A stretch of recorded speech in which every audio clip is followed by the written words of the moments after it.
Journée internationale de la femme ou encore appelée Journée internationale des droits de la femme dans certains pays. C'est une institution de l'Organisation des Nations Unies afin de réduire les inégalités par rapport aux hommes. Issue de l'histoire des luttes féministes sur les continents européens et américains, cette journée est célébrée le 8 mars de chaque année. Au Bénin, les acquis pour les droits des femmes ne sont pas négligeables. La femme, c'est un être formidable qui a beaucoup de potentiel et énormément de pouvoir, mais que la société a bien voulu faire victime. Donc on devient victime de beaucoup de choses à cause des comportements répréhensibles de certains individus. Du coup, avec l'instauration de cette journée, je vais dire, nous avons vu beaucoup de femmes avant nous qui ont milité quand même pour nos droits, pour que certains droits soient respectés. C'est évident de dire que notre situation aujourd'hui n'est plus la même que celle des femmes il y a 50 ans, il y a 100 ans. Il y a beaucoup d'évolutions, que ce soit sur le plan de l'éducation, même sur le plan social, sur le plan professionnel. Les femmes aujourd'hui ont beaucoup plus leur place dans la société qu'elles ne l'avaient alors. Elles sont plus écoutées, elles ont plus le droit d'être dans les instances de prise de décision. Ça choque moins de voir des femmes entreprendre certains types de métiers, etc. Donc même les mentalités changent. Les femmes maintenant aussi, elles s'affirment, elles parlent. Maintenant, elles ne se laissent plus violenter sans réagir parce qu'il y a des associations de femmes qui protègent les femmes violentées ou les femmes battues. Le droit à la scolarisation est un acquis. À cet effet, il y a le projet Batonga de Madame Kidjo, Angélique, qui a longtemps lutté pour ça, en plus d'autres organismes internationaux dans le domaine. Qu'est-ce qui a changé? Nous avons le droit à l'emploi, le droit à une occupation professionnelle. Je crois que de plus en plus dans nos communautés citadines, que ce soit citadines que rurales, c'est de plus en plus accepté qu'une femme ait un emploi et qu'elle vaque à cette occupation professionnelle qui va l'émanciper tout simplement. Nous avons le droit à la vie. De plus en plus, nos femmes osent dire non à leurs abus, que ce soit les violences corporelles, les violences sexuelles. À la lueur de l'international, le droit à la PMA. Ailleurs, il y a eu un droit qu'on a eu quand même, c'est le jour férié. En Allemagne, le 8 mars est un jour férié. Et juste à côté de nous, même si ce n'est pas au Bénin, au Burkina Faso, le 8 mars se fête et c'est un jour férié. Thomas Sankara en a fait une journée particulière dédiée à la femme où les hommes ont été éduqués à Ouagadougou, au Burkina Faso, à plébisciter leurs épouses. Et il est indéniable que la femme prend de plus en plus conscience de sa responsabilité dans la lutte pour la question de ses propres droits, mais également ses responsabilités vis-à-vis de sa communauté. Parce que la conscience de la femme, où qu'elle soit, quel que soit son niveau, s'éveille à ce qu'elle a le droit, mais également le devoir de contribuer au développement de sa communauté. Il y a des filles, on se bat. Bon, filet, on fait ça, bon, on est bon, mais non, non, mais tant là, et ouais, on va faire une autre, j'ai ben, on doit fibi. Quoi, mon quand on tient tam, ben, on doit. Bon, filet, non, dan. Et pe avant tout qui do pogo et na no khoni ni me no le bo me no le mi kina no ko deni e bo de mi to na no e ko mi to me na un so no kunya ya bo konfi mi ton le na e ndo yon lesson kwe e no du kwe bo no se nka mo de fi gberia e wa to fon de fi wa lo ni keke mo do ni de kwe mene o ni wa du de do to me fi akon ba de di fi o ne mi mo ko nu kun pe na vivi mi to yon lesson kwe du do me o no konton me no kule no za to bi benoyon aidina me benoyon dekpe me no kule no khavoru po me no do me no dandulu bono kule me no jokwe. Chaque année, un thème de réflexion est choisi par l'ONU afin de revisiter les avancées sur les droits des femmes. Le leadership féminin dans le contexte du Covid, les Nations Unies ont voulu rester dans le temps à travers ce thème et c'est aussi un appel aux femmes à ne pas se laisser aller du fait de la Covid-19. Nous limite dans nos activités, mais c'est à travers cet handicap temporel, c'est le moment pour les femmes d'user de leur créativité, d'user du net, d'un TIC pour arriver à leurs objectifs professionnels et même familiaux. Donc je pense que les Nations Unies plutôt ont opté pour emmener les femmes à se réveiller, à user d'autres atouts pour atteindre leurs objectifs malgré la présence de la COVID-19. C'est vrai que ce thème n'impactera pas directement la femme rurale, mais pour la femme citadine, professionnelle qui va, qui vient, ça a du sens. Toute la communauté internationale est témoin que la crise de la COVID-19 a révélé ou bien a fait un zoom sur la persistance des inégalités entre hommes et femmes, des inégalités en général dans la vie sociale. Par ailleurs, on voit que les femmes sont à tous les fronts, à tous les niveaux de la lutte contre la propagation de la maladie. Par contre, on les voit très peu aux instances de prise de décision, même en rapport avec cette crise. Donc, cette thématique, c'est pour faire le point et également pour mettre en lumière les actions que les femmes mènent déjà dans cette crise et également planifier sur comment les impliquer davantage pour pouvoir gérer le CAPS qui existe actuellement en matière de leur présence aux instances de prise de décision. Au Bénin, cette lutte pour l'affirmation et l'émancipation des femmes se heurte à ce que l'on appelle le poids socio-culturel. Que ce soit en ville, que ce soit dans nos villages, nous vivons tous le poids de la société. Nous allons peut-être dire qu'il y a un changement au niveau des femmes citadines et de nos femmes dans nos villages, peut-être à cause de l'instruction auquel nous avons accès aujourd'hui. Mais malgré ça, là-bas aussi, nous avons des femmes qui ont quand même accès à l'éducation qu'il faut et tout. Je ne dirais pas que nous vivons exactement dans les mêmes conditions à cause de la valorisation des droits à divers endroits, je dirais. Mais nous nous battons quand même pour que toutes ces femmes aujourd'hui soient libres d'être des êtres humains avant d'être des femmes. C'est toujours une question de position sociale par rapport à l'homme, par rapport à la société patriarcale qui est la nôtre. Que nous soyons en milieu citadin, que nous soyons en milieu rural, la position de la femme dans cette société-là est la même en fait. Que l'échelle peut être différente, mais ça devient la même chose. Donc la lutte qui est la nôtre lors de la journée du 8 mars et lors de toutes les journées pour les droits de la femme, c'est une lutte qui bénéficie à toutes les femmes.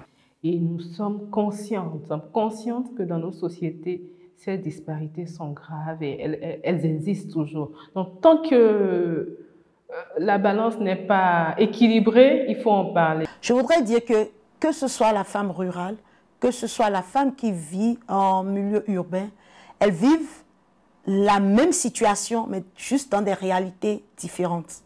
Donc, autant on a besoin de renforcer les capacités en leadership de la femme urbaine, autant on a besoin de renforcer les capacités de la femme en zone rurale, parce que qu'elle soit pauvre, qu'elle soit riche, qu'elle soit instruite ou non, les femmes vivent les mêmes réalités, mais à des degrés différents. Dans ces conditions, la lutte pour la parité entre les sexes s'invite et les avis, bien parfois divergents, se complètent. L'équilibre homme-femme est très important, mais elle est aussi quelque part contrebalancée par l'équilibre genre.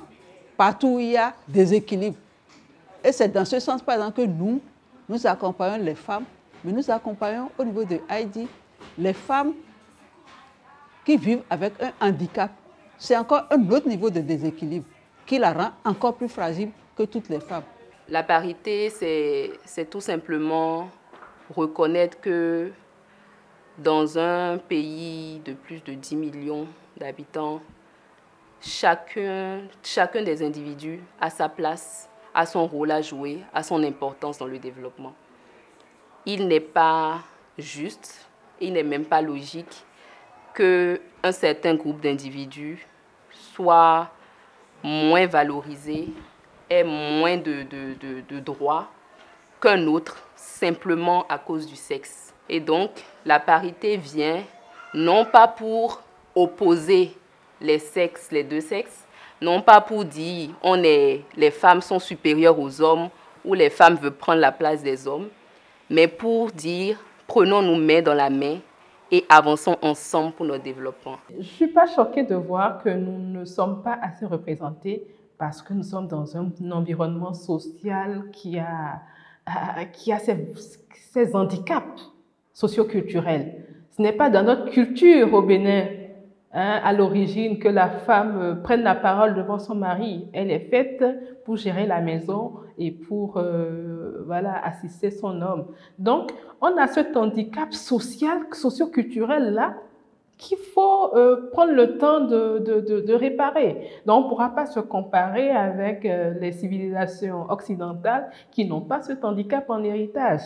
Donc, quand je fais la rétrospective, aujourd'hui, par rapport à 10 ans, on a quand même fait des avancées. Aujourd'hui, c'est vrai que quand vous prenez le gouvernement, aujourd'hui, je pense, on a eu des gouvernements antérieurs qui ont fait beaucoup plus pour la parité, mais je suis aussi de ceux qui pensent qu'il ne faut pas faire parité ou bien il ne faut pas emmener des femmes à des postes lorsqu'elles n'ont pas les capacités. Je ne dis pas qu'on n'en a pas, mais il ne faudrait pas qu'on fasse de favoritisme simplement.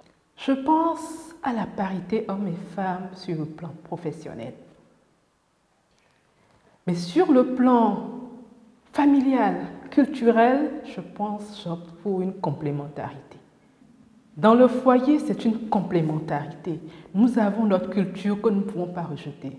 Je ne peux pas jeter l'eau qui m'a vu naître, donc ma culture, et adopter une culture européenne occidentale à 100% qui prône la parité à tout vent.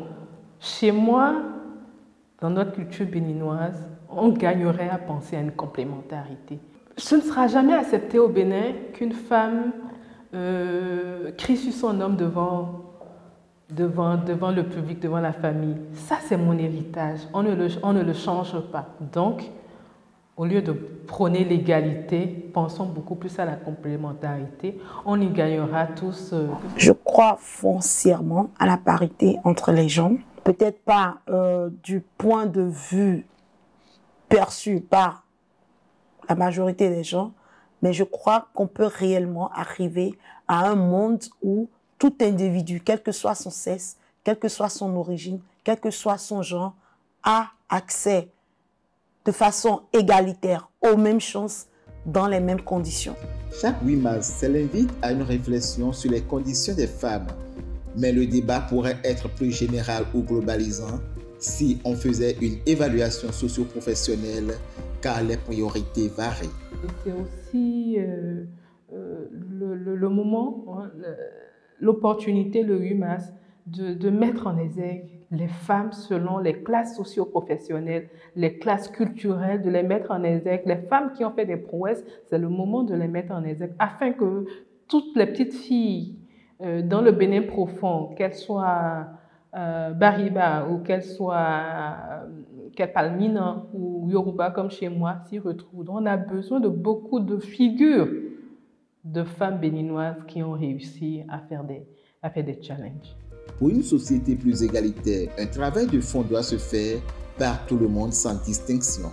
Tout part de l'éducation et on ne peut pas être dans un combat pour le changement des mentalités, dans une lutte pour le changement des mentalités et se concentrer simplement à éduquer une seule partie de la population, une seule partie des enfants.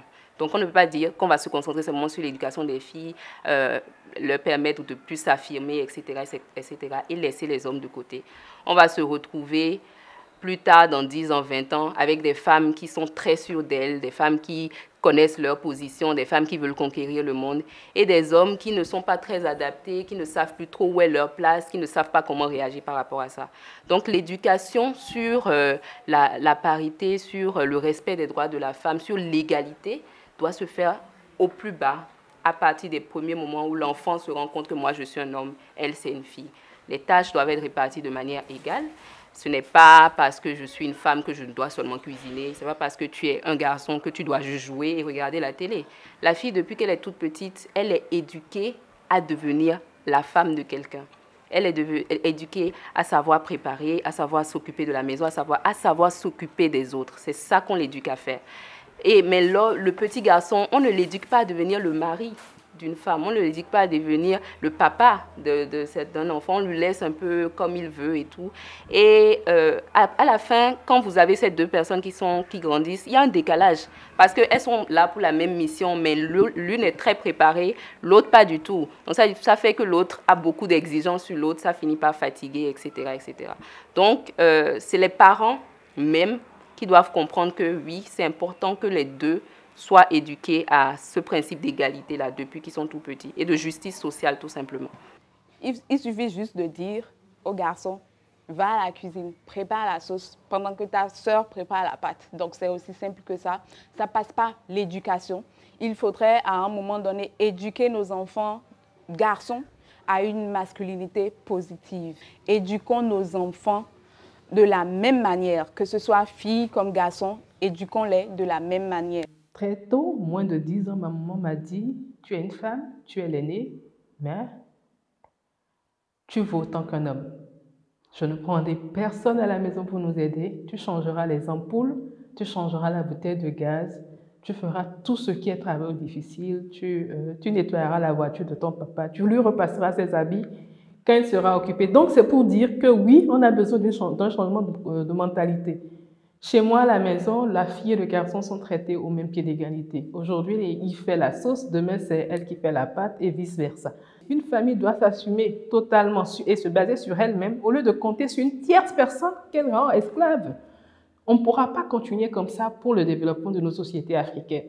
Du coup, l'éducation, le formatage du mind de nos enfants doit changer pour que nous ayons des sociétés plus égalitaires, plus complémentaires, afin de faire cette marche vers le développement que nous espérons tous. Et donc l'éducation que j'aurais proposé qu'on donne à nos enfants, garçons comme filles, que ce soit une éducation qui les mette au même point d'égalité, où chacun d'eux ait à toucher les tâches qui sont anciennement réservées à l'autre sexe de façon alternative.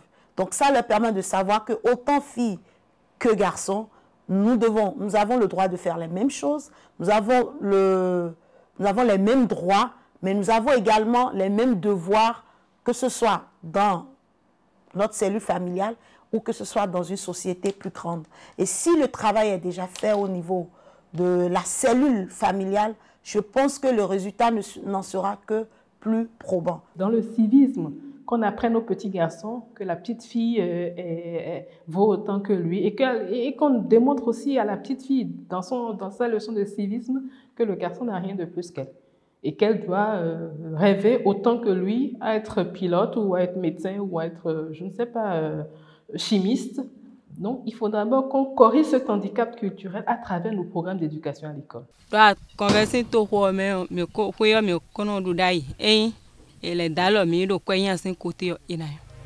Si éduquer une femme, c'est éduquer toute une nation, la lutte pour les droits des femmes, pour une égalité sexe et genre, sonne comme une priorité et nul ne saurait de trop. À nos femmes, je vous dis aussi beaucoup de courage, bravo, bravo, bravo pour qui vous êtes, pour qui vous devenez.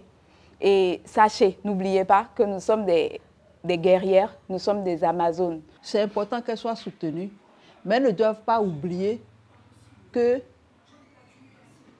le pouvoir ne se donne pas, il se conquiert.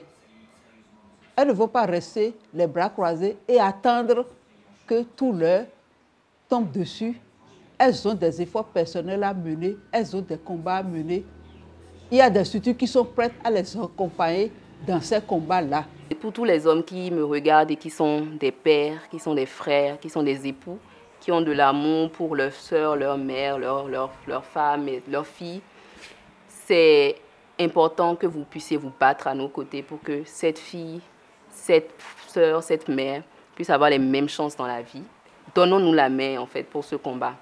Et reconnaissons réellement la pertinence de ce que nous sommes en train de faire à travers cette journée du 8 mars-là. Je veux également parler à une catégorie de femmes qui est celle qui est peut-être la plus délétère à notre combat. Ce sont ces femmes qui ne voient pas la pertinence de ce que nous sommes en train de faire. Ce sont ces femmes qui dénigrent un peu ça, qui veulent un peu, peut-être pas souci de se faire bien accepter, maintenir les choses comme elles sont dans ce système patriarcal-là. C'est pour leur dire que nous nous battons également pour vous. Nous nous battons également pour que vous soyez plus heureuses dans le quotidien, dans votre foyer, dans votre société. C'est une question d'information et d'éducation.